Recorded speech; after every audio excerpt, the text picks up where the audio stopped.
Why? Is because you take these 20-year bonds out, and you do that when it, you can show that there's going to be life of something that long, and you get the value of it, and so you can take advantage of real low-cost interest rates, and you can do the whole thing using that mechanism, and then it's a regional benefit, so it's not just this community paying for it. And so by putting the Southwest Light Rail on the sales tax, I think that that's maybe the way that many communities have been able to fund projects like that. I know Denver's done that, Seattle's done that. I'm not sure it's the best policy. I think if you want to use a metro sales tax for operating expenses, that makes sense to me, because that's a pay-as-you-go, and operating ought to be a pay-as-you-go. But when you're talking major infrastructure expenditures, like putting in a whole light rail line that's going to serve a whole region, it seems to me, the West Metro rarely has projects in the bonding bill for whatever reason, but it seems to me this is a strong candidate for that, and so that's what I've been advocating. David? Yeah, sorry I got here late, but you talk about the revenue at all? I know that they got some upside in January. Is that do you think that's gonna we actually haven't gotten the February forecast, which we'll get at the end of next week, and I haven't talked about it.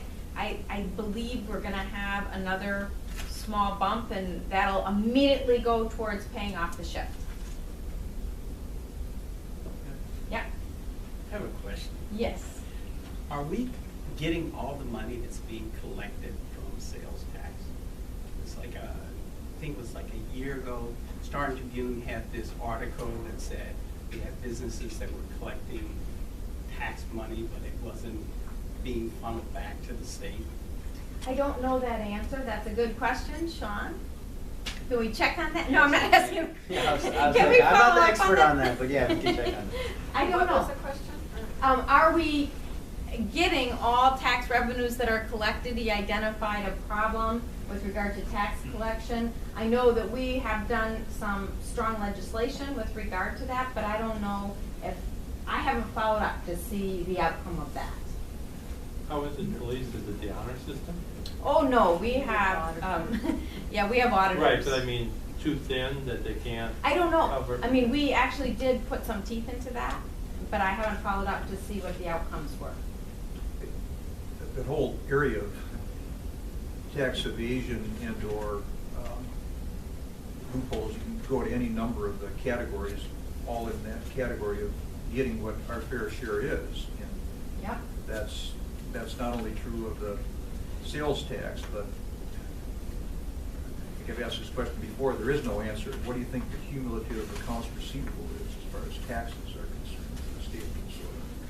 And if you pursued all of that, you'd solve your problem big time. In the article in the paper the other day about the offshore and other means of evading tax liability would be another quick cure to the problem as far as the revenue side. Yeah. I know. Big stuff. Yeah, it is big stuff, and I think people are aware of it. We always have the question, what's the balance, putting how much resources against it versus what you get back, but I think that for too long, we went on the side of not putting enough resources towards tax compliance. So we haven't talked about the healthcare exchange. That is in my finance committee, as I mentioned tonight. So I'll just briefly address the issues around it. How many of you, is that the main thing that you're watching and you're quite concerned about? Okay, good. Okay, so 3 of you, okay. I figured there would be people here. Pardon? One of them. That. Yeah. Okay, so with regard to the health exchange, the health exchange, was part of the Affordable Care Act, and something that actually last year the Minnesota Chamber came out and said it was one of their top priorities. And I was a big proponent of the health exchange and have been since the beginning.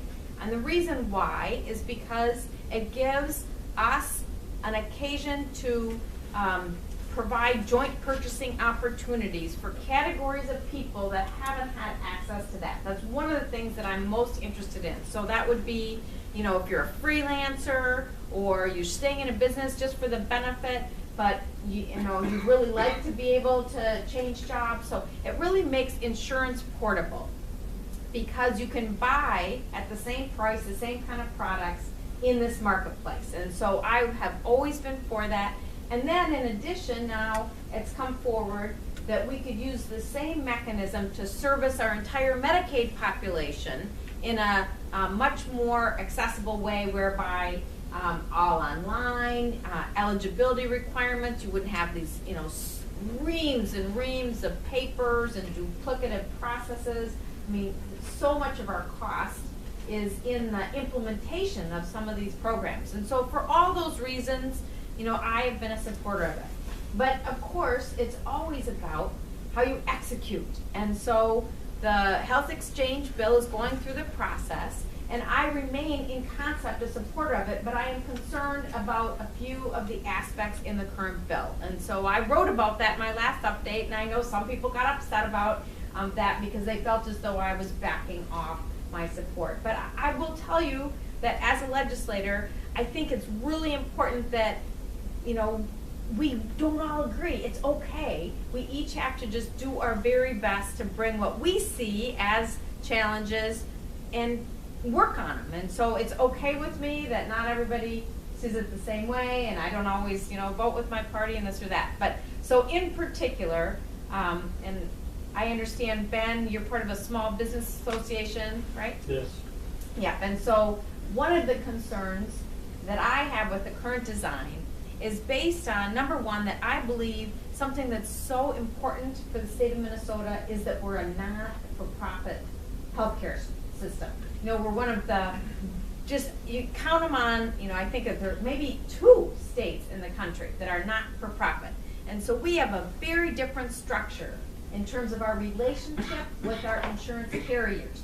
They aren't making billions of dollars in dividends and bonuses. That's just not how it's structured in Minnesota. And we have a very strong partnership with our carriers. So when we've done healthcare reform over a decade, we have led the nation in healthcare reform. We were the first in our work with the Mayo Clinic and align it to do these medical homes and understand how important it is that you have a primary care doc, and then leading the way with paying for outcomes, not procedures.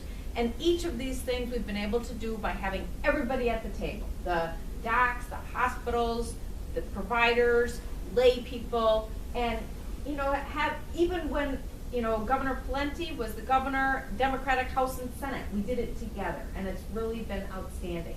So I was quite hopeful that we would do the health exchange in the same way. We've got the carriers are for it, the hospitals are for it, everybody's for it. The way this first design came forward is that they created a structure, 2 things about it. One was called an active purchaser structure that says there's a board that's going to decide who gets to be in this exchange. Not, sets you have to have this benefit set, you can't do, have to offer a product that doesn't have high deductibles. Instead of saying all these parameters that you must fulfill, they said they get the say about who's in and who's out. And so the carriers got very upset about that because they're going to have to invest a great deal of money to be able to make sure their product set and benefit set fit in this new marketplace. And yet there's no guarantee if they did everything right, they'd get in, because the criteria isn't set. It's not a data-driven benefit, this, and this. So that's so they're all united. All the carriers have come together and said, this isn't workable. Their CFOs have told them it's not workable. So that's one big problem. Second problem is the carriers have been told they can't participate in the board because they have a conflict of interest. And so not only do they not have a seat at the table with this active purchaser thing, you could maybe say you could have one if you had the other. But so the combination of those 2 things makes them no longer be supported. So that to me, given our relationship in this community, being one where everybody's at the table, everybody gets their say and you work it out, until we have all these stakeholders coming together and work on an agreement, I'm gonna be pushing back on those issues, until we find some agreement on it.